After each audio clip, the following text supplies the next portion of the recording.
En Iran, il a été interprété par une partie de la population comme une préparation à un tournant.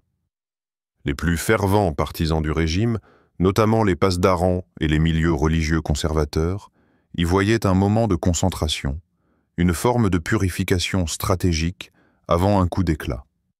Chez les alliés régionaux de l'Iran, comme le Hezbollah au Liban ou les milices chiites irakiennes et yéménites, ce silence était perçu comme un signal d'attente.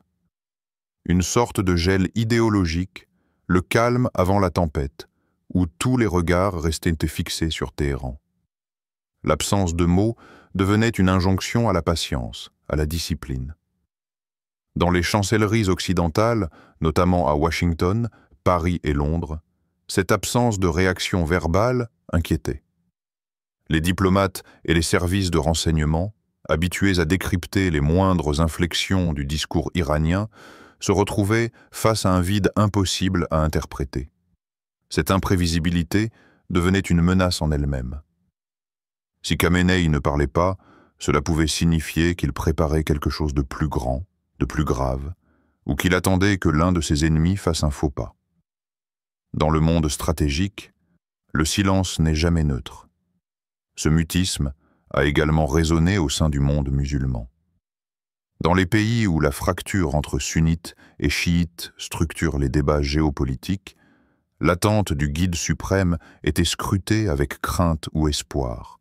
Pour certains chiites, ce silence renforçait la figure mystique de Khamenei, l'homme qui ne parle que lorsque le destin le commande. Pour d'autres, notamment parmi les sunnites modérés, il éveillait la crainte d'un basculement vers une confrontation confessionnelle plus ouverte, où la parole du guide pourrait rallumer les feux de la division. Ainsi, ce silence n'était pas une absence. Il était une présence pesante, un acte de communication en soi. Dans une région saturée de déclarations, de menaces et de provocations, ne rien dire est parfois plus puissant que tout le reste. Khamenei a su transformer son silence en arme. Une arme lente, invisible, mais terriblement efficace. Une tension contenue dans l'attente d'un mot. Un message suspendu dans le vide, capable à lui seul de faire trembler les équilibres précaires du Moyen-Orient. La prise de parole, un choc calculé. Lorsque le silence se brise après une longue attente, chaque mot résonne comme un coup de tonnerre. Le discours prononcé par l'ayatollah Ali Khamenei, après une période d'absence médiatique remarquée, n'a pas échappé à cette règle. Attendu, redouté, disséqué, sa déclaration n'a laissé aucune place à l'ambiguïté. Dans un ton à la fois solennel et tranchant, le guide suprême de la République islamique d'Iran a rompu la trêve linguistique avec une précision chirurgicale. Ce n'était pas une allocution ordinaire, c'était une manœuvre stratégique, pensée pour frapper fort, à la fois dans les esprits et dans les sphères diplomatiques. Le ton du discours était grave, chargé de détermination et de références idéologiques. Dès les premières phrases, Khamenei a convoqué les symboles les plus puissants de la rhétorique révolutionnaire iranienne. Justice divine, oppression des peuples, lutte contre les forces de l'arrogance mondiale. Les mots étaient choisis, porteurs de poids théologique et stratégique. Il a évoqué l'arrogance impérialiste, l'entité sioniste illégitime, la résistance des opprimés et le devoir sacré des croyants. Ce lexique, familier aux oreilles des initiés, n'est jamais innocent. Il est porteur d'une doctrine politique islamiste construite depuis la révolution de 1969, où chaque mot lie le destin terrestre à une mission divine. Au cœur de cette déclaration, plusieurs cibles ont été désignées avec une clarté brutale. Israël, qualifié une nouvelle fois de « entité sioniste cancéreuse », a été directement menacé. Khamenei a dénoncé les récentes agressions contre les lieux saints de Jérusalem, les bombardements en Syrie et les assassinats ciblés contre des cadres du Hezbollah ou des milices alliées. Il a averti qu'un châtiment divin attendaient les responsables et que la patience des musulmans avait atteint ses limites. Ces mots n'étaient pas que religieux, ils étaient militaires. Ils s'adressaient autant aux populations croyantes qu'aux commandants sur le terrain. Les États-Unis n'ont pas été épargnés. Khamenei les a accusés de soutenir les crimes de guerre commis par Israël, d'alimenter les conflits régionaux et de fomenter l'instabilité en Irak, au Liban et au Yémen. Il a dénoncé leur double discours sur les droits humains et a affirmé que l'Amérique payera le prix de son hypocrisie. Quant à certains pays arabes, notamment ceux ayant normalisé leurs relations avec Israël, ils ont été critiqués avec une sévérité inhabituelle. Sans les nommer directement, Khamenei a dénoncé les dirigeants infidèles qui trahissent la cause palestinienne pour quelques dollars, une référence claire. Khamenei rompte le silence, l'avertissement qui fait trembler la trêve.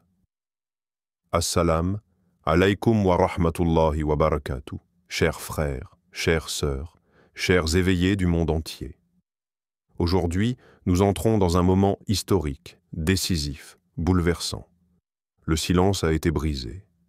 Et quand le guide suprême de l'Iran prend enfin la parole, ce n'est pas un discours.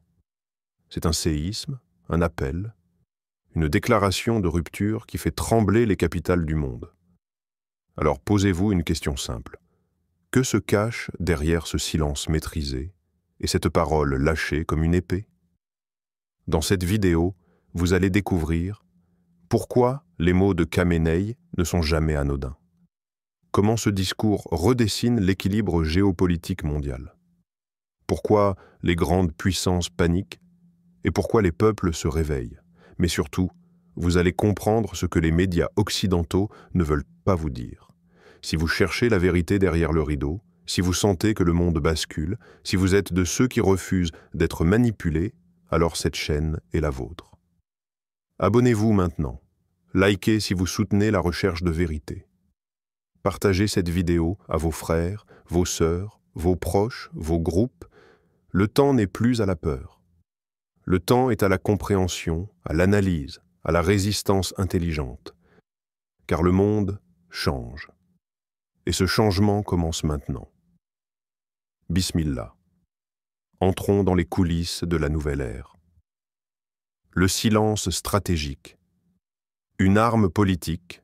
Dans le tumulte incessant du Moyen-Orient, une absence peut résonner plus fort qu'un discours.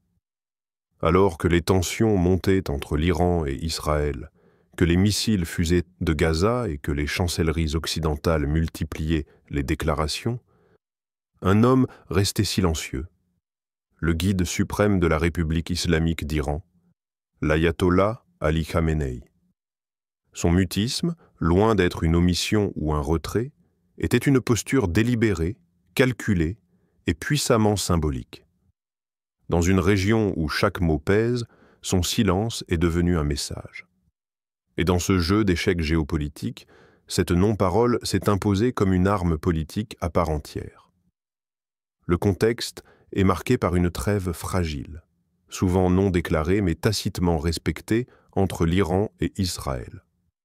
Ce cessez-le-feu précaire, imposé plus par l'équilibre de la terreur que par une volonté de paix, s'était maintenu après plusieurs échanges indirects, frappes en Syrie, cyberattaques, sabotage maritime, mais sans confrontation directe de grande ampleur. Pourtant, chacun sentait que ce calme apparent n'était qu'un répit, suspendu à une provocation, un tir mal interprété ou une déclaration trop tranchée. C'est dans ce climat tendu, presque suffocant, que le silence de Khamenei a pris tout son sens. Depuis plusieurs semaines, le guide suprême s'était effacé de la scène médiatique. Aucun discours public, aucun message télévisé, aucun communiqué personnel n'avait été publié, alors même que l'actualité géopolitique s'intensifiait. Cette rareté de parole est inhabituelle, car même dans ces silences, Khamenei s'exprime généralement par des symboles, des citations religieuses ou des publications sur ses plateformes officielles. Or, ici, c'était le vide, un vide pesant, interprété comme une attente, voire une forme de tension intérieure. Certains y ont vu une prudence diplomatique, d'autres une forme de dissuasion froide. Quoi qu'il en soit, ce mutisme s'est transformé en stratégie. Pourquoi ce silence? Pour comprendre, il faut saisir la nature même du pouvoir de Khamenei. En tant que guide suprême, il n'est pas simplement un chef d'État ou un commandant militaire. Il incarne l'unité religieuse, politique et idéologique de la République islamique. Sa parole est sacrée pour ses partisans, redoutée par ses adversaires. Chaque mot qu'il prononce engage l'Iran tout entier, oriente la ligne des gardiens de la Révolution, influence les décisions du Conseil de sécurité nationale et affecte la position de l'Iran dans le jeu régional. Le silence, dans ce contexte, est une forme de contrôle. Il oblige ses adversaires à spéculer, à douter, à se préparer à une éventuelle escalade sans certitude. C'est une pression psychologique continue, un flou stratégique. Certains analystes y ont vu une diplomatie passive. En évitant les déclarations publiques, Téhéran laissait l'initiative aux autres, observant les mouvements d'Israël, les positionnements américains, les divisions arabes et surtout les réactions populaires. D'autres estiment que ce silence était au contraire une posture de force, le calme d'un acteur sûr de lui, conscient de ses capacités de nuisance et de sa centralité régionale. En réalité, le silence de Khamenei pourrait relever d'une double logique, éviter d'enflammer la situation prématurément tout en maintenant une tension latente, un état d'alerte permanent chez ses ennemis. La perception de ce silence varie selon les observateurs. En Iran, aux Émirats arabes unis, au Bahreïn ou au Maroc.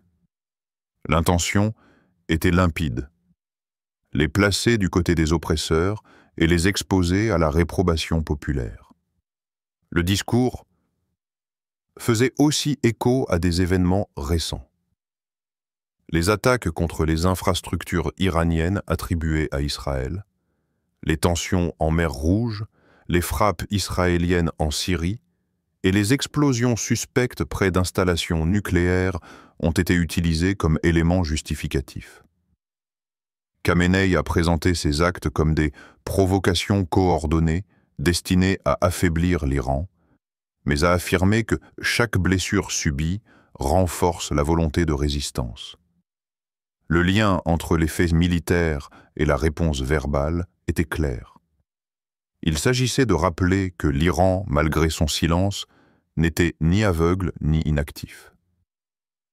La rhétorique utilisée dans ce discours mêlait vocabulaire guerrier et références coraniques. Des versets du Coran appelant à la défense des opprimés, à la résistance contre les injustes et à la constance dans l'épreuve ont ponctué les passages les plus durs.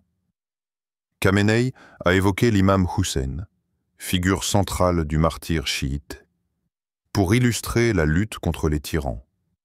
Il a également utilisé des termes militaires, confrontation inévitable, riposte stratégique, calcul des dommages ennemis, transformant son discours en déclaration de guerre symbolique.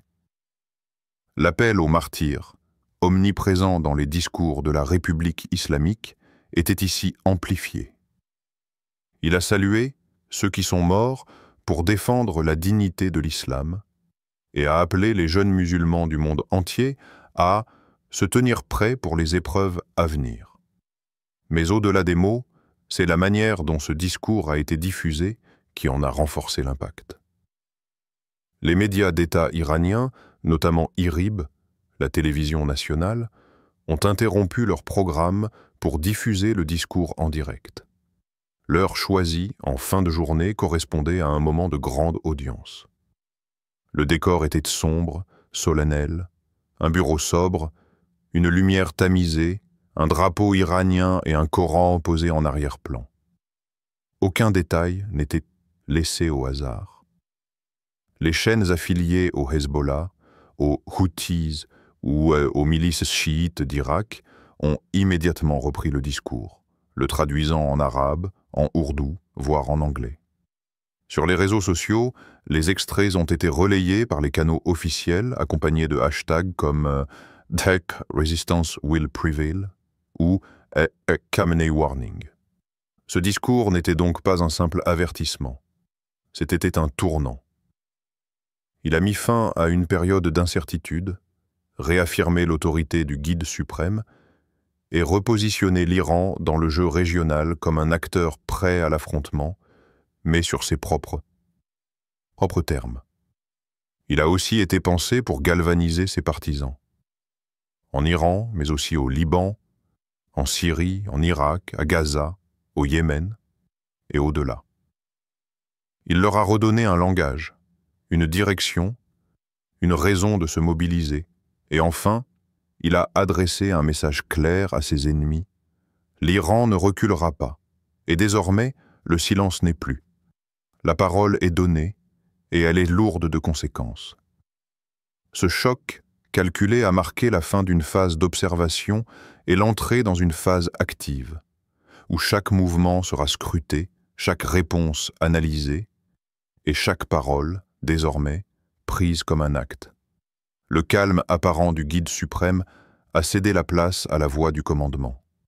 Et cette voix, aujourd'hui, résonne comme un prélude à quelque chose de bien plus grand. Réaction internationale. Entre peur et réalignement. Le discours de l'ayatollah Khamenei, aussi calculé que percutant, a immédiatement suscité une vague de réactions à l'échelle mondiale. Chaque mot, chaque accusation, chaque menace contenue dans son allocution a généré un effet domino dans les capitales politiques, les chancelleries diplomatiques et les centres de commandement militaire. Plus qu'un simple message idéologique, cette déclaration a fonctionné comme un catalyseur, forçant chaque acteur international à se repositionner face à une république islamique qui ne se contentait plus de la retenue. Désormais, l'onde de choc se propage à travers un monde déjà tendu, entre peur réelle d'escalade et réalignement stratégique en cours. Israël, rhétorique guerrière et mobilisation totale. Du côté israélien, la réaction fut immédiate et sans équivoque. Les autorités ont qualifié le discours de déclaration de guerre idéologique. Et les médias israéliens n'ont pas tardé à relayer l'ensemble des menaces formulées par Khamenei. Le Premier ministre et le ministre de la Défense ont tenu une conférence de presse commune dans laquelle ils ont dénoncé une provocation inacceptable et une tentative d'intimidation de l'État hébreu. Dans la foulée, l'armée israélienne a relevé son niveau d'alerte, mobilisé des unités spéciales et intensifié les patrouilles le long des frontières avec le Liban et la Syrie. Les systèmes de défense, notamment le dôme de fer et les batteries antimissiles David's Sling, ont été redéployés dans plusieurs points sensibles. Mais au-delà de la préparation militaire, Israël a aussi enclenché une campagne diplomatique. L'objectif ? Alerter les partenaires occidentaux sur la dangerosité du discours iranien et demander un soutien renforcé. À l'ONU, l'ambassadeur israélien a qualifié Khamenei de « danger pour la stabilité mondiale » et a réclamé une réunion d'urgence du Conseil de sécurité. À Washington, Londres, Paris et Berlin, des envoyés spéciaux ont été dépêchés pour renforcer l'axe anti-iranien. En Israël, une certitude semble s'imposer. L'Iran ne se contente plus d'un affrontement indirect. Il prépare, au minimum, une phase de confrontation politique directe. États-Unis. Soutien affirmé mais divisions internes. À Washington, l'administration américaine s'est retrouvée dans une posture délicate. Le département d'État a d'abord publié un communiqué de condamnation, dénonçant les menaces irresponsables de Téhéran et réaffirmant le soutien inébranlable des États-Unis à Israël. Mais en coulisses, la Maison-Blanche cherche à éviter une escalade incontrôlée. Le président et son Conseil de sécurité nationale sont confrontés à un dilemme. Appuyer Israël jusqu'au bout au risque d'enflammer la région, ou chercher à désamorcer les tensions par la diplomatie. Les divisions sont également visibles au Congrès, où les républicains réclament des sanctions renforcées contre l'Iran et un soutien militaire accru à Tel Aviv, tandis que certains élus démocrates appellent à la retenue et au retour à un processus diplomatique. Au Pentagone, des discussions internes ont lieu sur l'opportunité de repositionner certains bâtiments de la flotte dans le Golfe ou de renforcer les bases américaines en Irak et au Koweït. Les think tanks, quant à eux, s'interrogent. Le discours de Khamenei était-il une posture ou le prélude à une guerre plus large? Pays arabes, fracture ouverte entre normalisateurs et résistants. Dans le monde arabe, la déclaration du Guide suprême a agi comme un révélateur des fractures existantes. D'un côté, les pays ayant normalisé leurs relations avec Israël, notamment les Émirats arabes unis, Bahreïn et le Maroc, ont publié des réactions mesurées.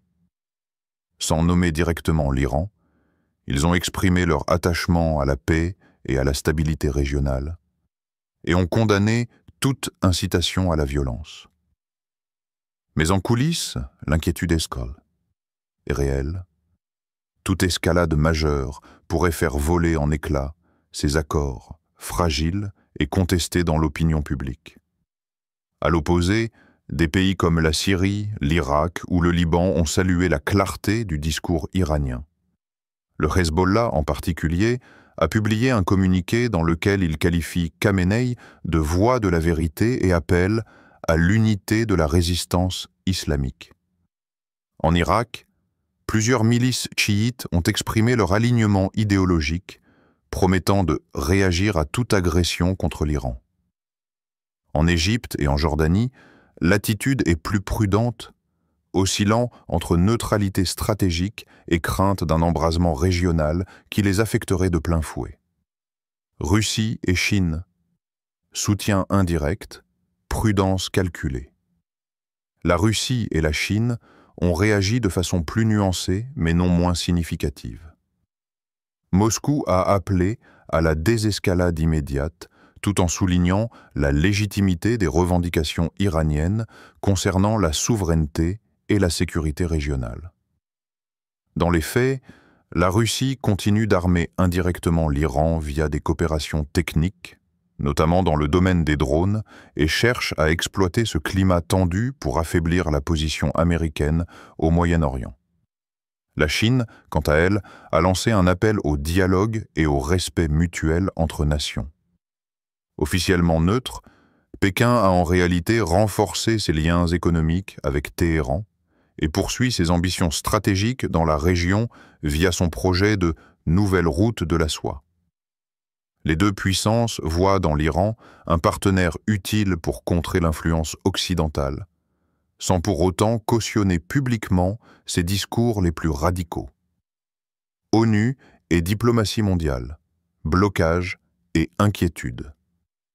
Du côté des Nations Unies, le discours de Khamenei a été perçu comme un coup porté aux tentatives de médiation.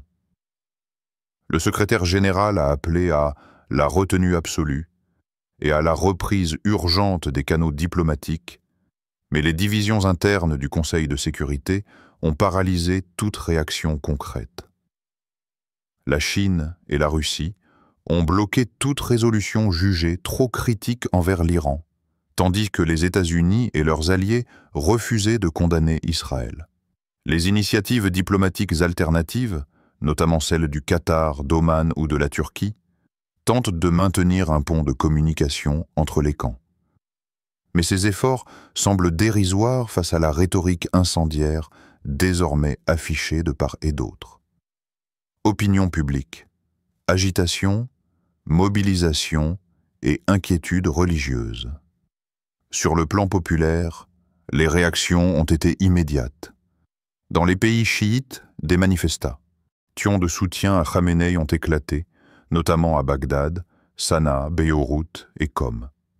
Des appels à la mobilisation des croyants circulent sur les réseaux sociaux, diffusés par les réseaux pro-iraniens. En Occident, la déclaration a divisé. Certains milieux musulmans ont salué un discours de dignité face à l'agression sioniste, tandis que d'autres craignent une récupération religieuse pour justifier la violence. Les réseaux sociaux ont amplifié le phénomène.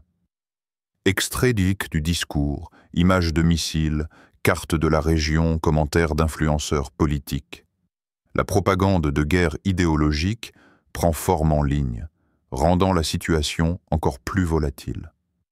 En somme, le discours de Khamenei a déclenché un réagencement géopolitique où chacun doit désormais redéfinir ses positions. Plus qu'un simple message, il s'agit d'un appel à un basculement.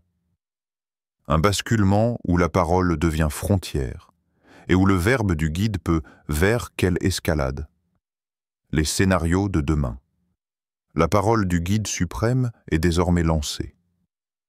Elle a traversé les frontières, éveillé les réseaux alliés, interpellé les ennemis, bousculé les diplomaties. Mais cette déclaration ne peut rester sans conséquence. Dans l'histoire de la République islamique, les grandes prises de position de Khamenei ont toujours été suivies d'actes, directs ou indirects, visibles ou souterrains.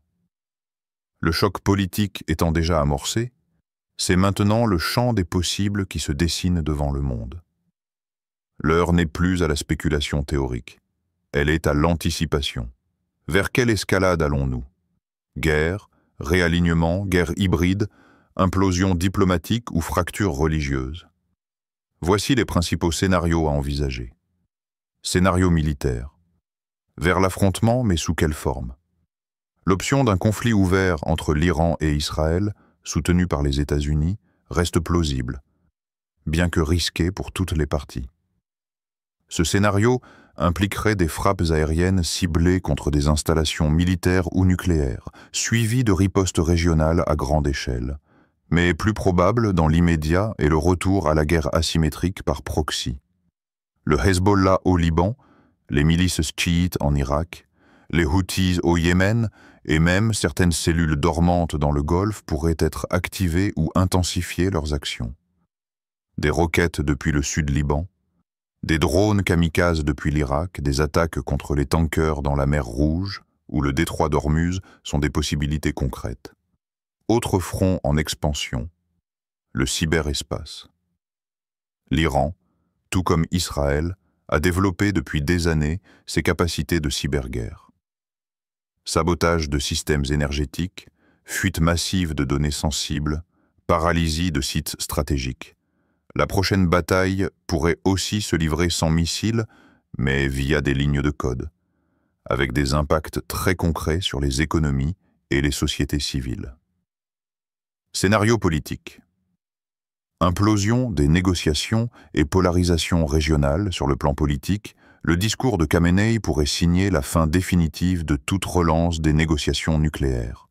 L'accord sur le nucléaire iranien, déjà moribond, pourrait être enterré sous les déclarations de défiance et les tensions militaires.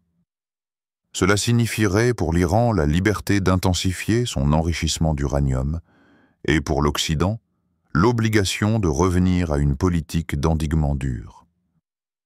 Par ailleurs, le camp des pays dits de l'axe de la résistance, Iran, Syrie, Hezbollah, certains groupes palestiniens, factions irakiennes, Houthis, pourraient sortir renforcés symboliquement, même si militairement affaiblis.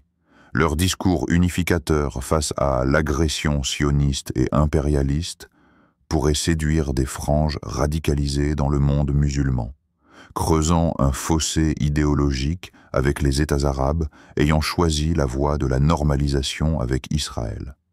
Scénario religieux, réveil chiite ou guerre confessionnelle, le discours de Khamenei, au-delà de son contenu stratégique, a aussi revêtu un fort habillage religieux chiite, notamment par l'appel aux martyrs, à la lutte contre les oppresseurs et à la fidélité à l'imam Hussein.